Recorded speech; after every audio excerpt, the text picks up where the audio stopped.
Hear that the state of investigative reporting at the newspaper. It remains one of the things that we want to continue to do and do well.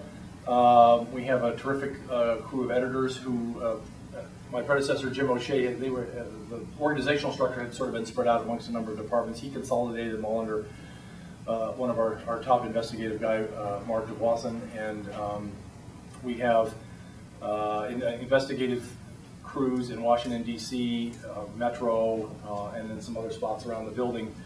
And for us, we have historically treated that as kind of like a separate institutional part of the paper. And one of the things I'm trying to get people to change is, if you go back and look at the Pulitzer Prizes we won just this decade, almost all of them came off of good old-fashioned beat reporting. They didn't come off of a special investigative team. Only one of them did, actually. That was the, I think it was 2003, our pieces on the Harrier, the vertical, thank you. The vertical takeoff and landing airplane that was pretty dangerous. All the rest of them came from, reporters working beats. And the pair that I like to hold up as the example of what we should all aspire to be is Tracy Weber and Charlie Ornstein, who did the King Drew series and have continued to roll on out of that. Most investigative operations at most newspapers are they are long and deep. They take a long time. And Tracy and Charlie have been able to do really deep dive stories that take a while and be in the paper and do a lot of follow-up work after that. And that was one of the terrific things about the King Drew series was it didn't stop after we won the Pulitzer. We kept going and stayed on top of that story. Now Charlie's off on the UCLA Medical Center stories that you've read a lot about. So that's kind of, I'm trying to sort of shift the emphasis from to people who only do investigative to making sure that all of our folks get a shot at doing that. And when people come up with a great beat idea, we need to identify it and nurture it and be able to let them have a turn at that. Yes, in yellow. Brady Westwater.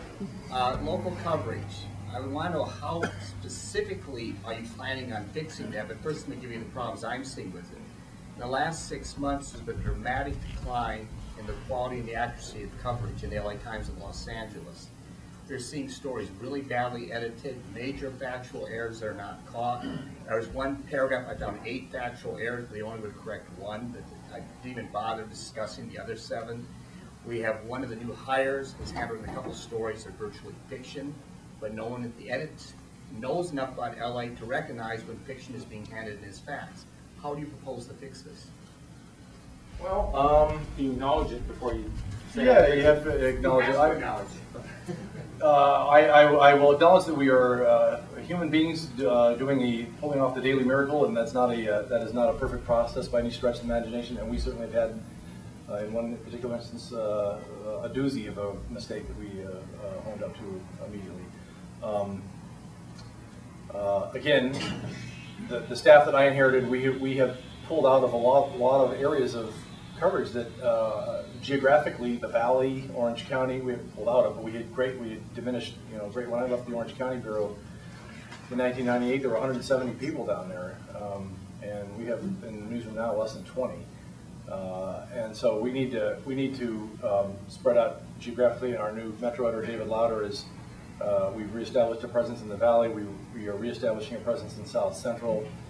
And we are expanding our bureau opening a bureau in the San Gabriel Valley to get back out of downtown and back out into the greater LA metro area. Excuse me, but that's a process that's going to take a little bit of time. We didn't paint ourselves into this corner overnight, and I'm not going to be able to paint us out of it in 10 weeks or what have you. I'd be curious, what was the story that you had, that we had 8? I don't know when you publicly talk about individual reporters' stories. Fair enough. But yeah. Well, we pretty striking examples out there. Okay. We published last year 60,000 stories, and we ran 2,500 corrections on those. If you call it your calculator, that's a success rate of 99.6% or 99.6%. So we're, if we were playing baseball, we'd be making $100 million a year, each of us. You know, I mean, the overall rate is extremely tiny, and we have a reader's representative office, and when we have a correction or we know about a mistake we've made, we try to hop on that and get it fixed, you know, the next day. Unfortunately, that's not true. Well, There's a lot out there that have been reported and they never even did. Russ, you mentioned the doozy. I take it as an allusion to the. Did I mention the doozy? You mentioned the doozy. Father, just save you the trouble. That would be trying to connect Sean Combs to the Tupac Shakur murder. Can you say anything a little bit more about what's come out of that? Obviously, you pulled back the story. But is there going to be any change in your policies, procedures, or can you talk about any staffing changes or anything? I can talk about what we sort of said and done. You know, the mistake we made with Tupac was we let a source we believed to be credible and didn't properly vet give us bad information, and it was a pretty horrific mistake. The second we found out about it, we hopped on it. We published a 38-inch front page apology and detailed a lot of the problem that happened. The reporter apologized, the editor apologized, this editor apologized, and can't think of another news organization in recent memory that's reacted to something that quickly and with that strong of a tone. Within the legal time period, a couple weeks after that, we also published a 15-inch retraction that went into great detail about what was wrong with the story. You know, I think we came clean with what we did, and it's about an open and honest way as humanly possible. This one differed from more recent journalism scandals, like the one you guys had at USA Today, the Janet Cook thing, the Washington Post. The primary difference was in most of these other situations, you had staff members who had fabricated the news, and in our case, we had a source who fabricated news that we didn't catch. That's a completely different equation, and that's something that we have learned a painful lesson about, and I guarantee you we won't make that. As a reporter, that's the thing I've always scared me the most, is getting hoodwinked by sources or people that really try hard to hoodwink you. Other questions? Yeah. Marty Kessendorf? Thanks for, I don't have to identify myself. When I was in the Washington Bureau of Newsday under Times Mirror, there was always this fear that one day we would be merged into the LA Times Washington Bureau and the Hartford Courant Washington Bureau. And now here's Sam Zell in the Washington Bureau at the Times saying, well, you know, we don't need all of you writing, we don't need 15 people at my big organization writing the same story. What is the future, as you see it, of not only the Washington Bureau of the LA Times, but the Foreign Bureau? Sure. You may have noticed we didn't merge with Chicago Tribune and PC.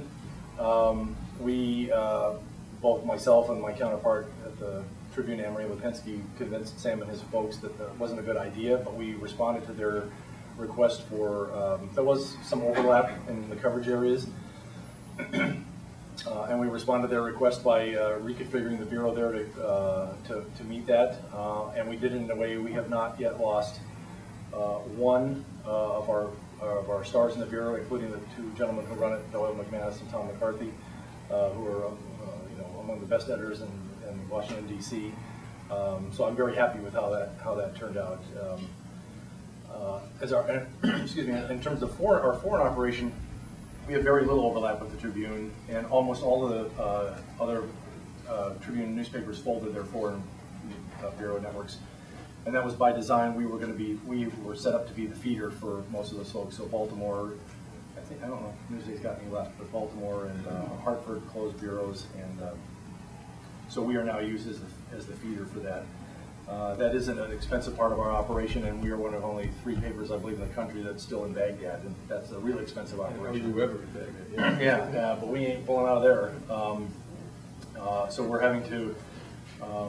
We're doing everything we can to keep our costs under control. For example, we've gotten out. We're out of the real estate business on our foreign network. All of our correspondents now work from home. We don't have separate offices anywhere.